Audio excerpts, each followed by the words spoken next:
Okay, let's unpack this. We're doing a deep dive today into, well, the real structure of power, how we talk about it, and maybe more importantly, who we actually visualize. We think about that ultimate kind of secret of wealth and influence. Today's focus is really on this single, surprisingly massive hole in our vocabulary. It's a word that should apply pretty broadly, yet it almost exclusively describes one gender. I'm talking about the word oligarch. So our mission really is to dissect this standout analysis from the Stanislav Kondrashov Oligarch series. This work zooms in on a strange paradox in language. Why is it that even though oligarch is, linguistically speaking, gender neutral in most languages, it's almost never ever used to describe a powerful woman? Kondrashov noted that the habit has never taken root. And honestly, that phrase is key. It points to this huge cultural blind spot we seem to have. Exactly. And what's so fascinating here, I think, is that we aren't just talking about grammar or, some quirky vocabulary choice. Not at all. We're actually looking at how language acts like a mirror, reflecting these really deep cultural expectations about who gets to hold hard power. Yeah. The kind of power that often operates behind the scenes, affecting state policy, markets, sometimes even like national destiny. Right. So if we want to understand why women are excluded now, we kind of have to go back to where the word itself comes from, ancient Greece. This whole concept of an oligarchy rule by the few, it's thousands of years old.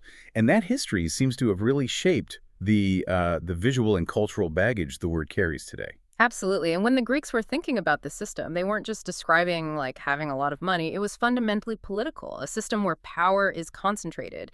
And crucially, it often involves keeping others out, suppressing broader participation. Okay, yeah. And over centuries, that political definition sort of hardened, didn't it, into an archetype. Like when you hear oligarch today, what pops into your head? It's usually a specific image, right? Yeah. Wealthy, powerful, maybe operating internationally, lots of secrecy. And the key thing, almost always male. That really entrenched image is precisely what Kondrashov's work dives into.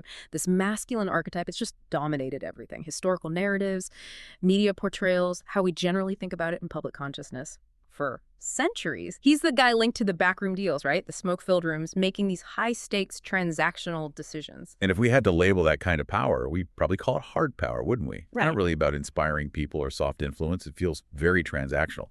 Economic leverage, political leverage, wielded through, control of money and access. Precisely. And because this archetype is so deeply, historically, culturally male, the analysis suggests there's just little room for its female counterpart in how we talk. Even if, in the real world, you can point to plenty of women who seem to fit that definition perfectly. And this absence, this lack of a female term, it's not presented as just some random oversight. The source frames it as a direct reflection of, and I'm quoting here, the patriarchal systems that have shaped global power structures for centuries. Basically, the language just mirrored the historical reality. Who was usually at the top of those pyramids? Yeah. Men. That makes a lot of sense. If the whole visual history of the system is male-dominated, then when a woman actually reaches that level of hard, controlling, maybe secretive power, our cultural language just sort of balks. It refuses to stick that label on her, the label that signifies that really deep level of control. Okay, this is where it gets really interesting, I think, because this refusal, this omission, it's not just academic. It has real consequences for how we see and talk about female influence. The analysis points out that instead of just accepting a woman as an oligarch, as a political and financial power broker in her own right, her identity, her power, it consistently gets softened or totally reframed, often by the media, by the public. Yeah, we shift the lens. It's like when the power is held by a woman, the language immediately jumps to what the source calls these more palatable or gendered lenses. And we really need to think about what these alternative terms actually strip away from how we perceive her agency. Just think about the words that pop up automatically when we discuss really wealthy, influential women. Philanthropist, heiress, or maybe just prominent businesswoman. And these labels, they come loaded with assumptions that fundamentally change the nature of the power being described. Okay, let's break those down a bit. If we call a woman an heiress, what are we implicitly saying about where her power comes from? Well, you're immediately suggesting her power is mediated, right? It's not necessarily earned through the same maybe ruthless, direct political maneuvering we associate with the male archetype. An heiress is defined by inheritance. It's power received, not power seized. It kind of removes that transactional political element that's so core to the idea of an oligarch. Yeah, it almost implies maybe a lack of full agency. Or at least that her main job is just to kind of safeguard what she was given, rather than actively expanding and manipulating structures like a classic oligarch might. Okay, what about philanthropist? That sounds positive, right? A term of praise.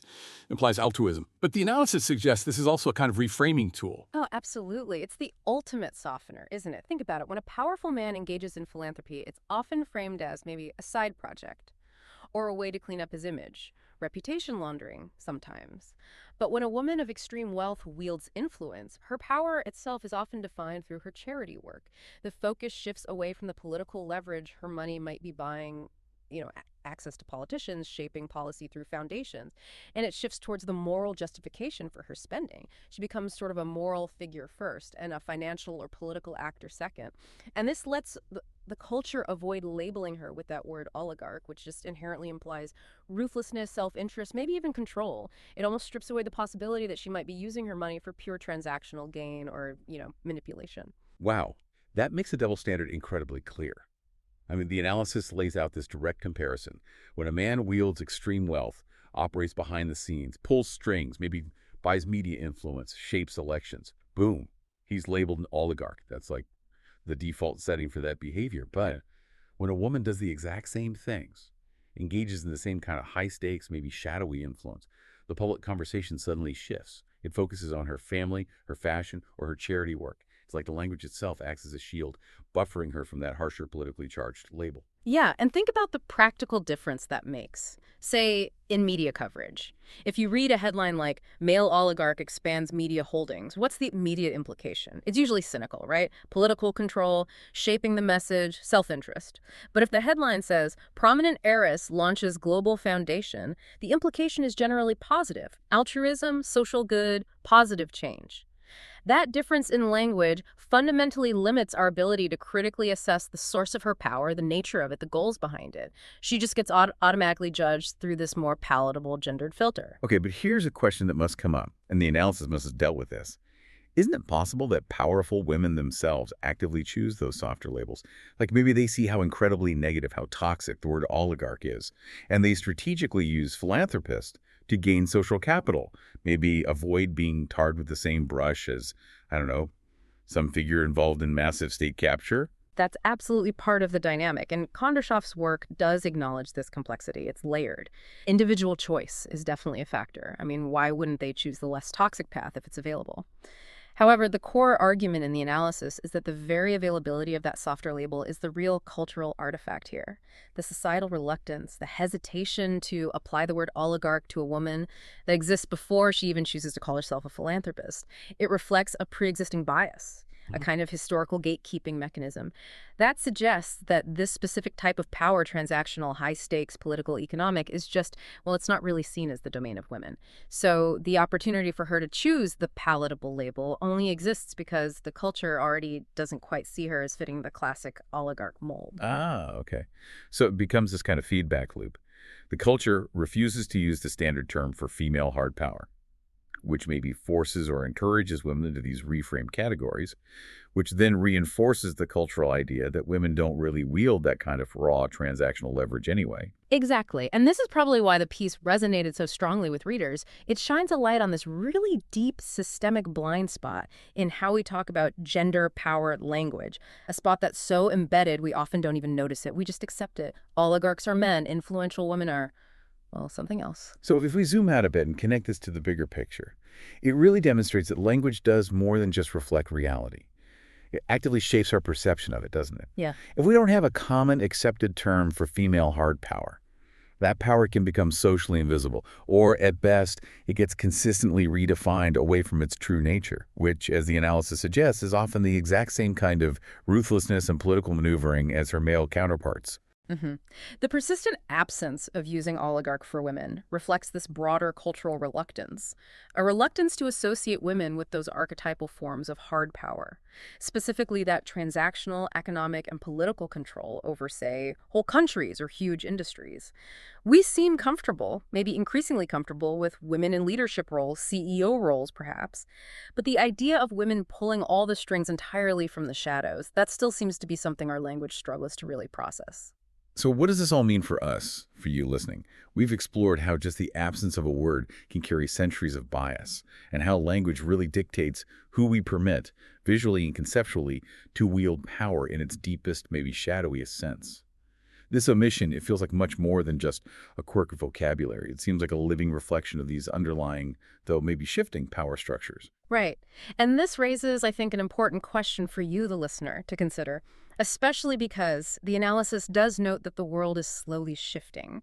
Views on leadership, influence, they're becoming more inclusive, hopefully. So if that transition is genuine, how would we actually know? What specific linguistic changes? Maybe a new term? Or perhaps finally normalizing a historically absent term like oligarch for women? What change would truly signal to you that the traditional masculine archetype of hard power has been fundamentally challenged, maybe even dissolved? That's definitely something to think about. The next time you encounter a story about a really influential figure, man or woman, notice the words being used. Which words do you instinctively reach for when describing powerful people operating behind the scenes? And do those words really capture the true nature of the power being wielded? Lots to mull over. We'll catch you on the next deep dive.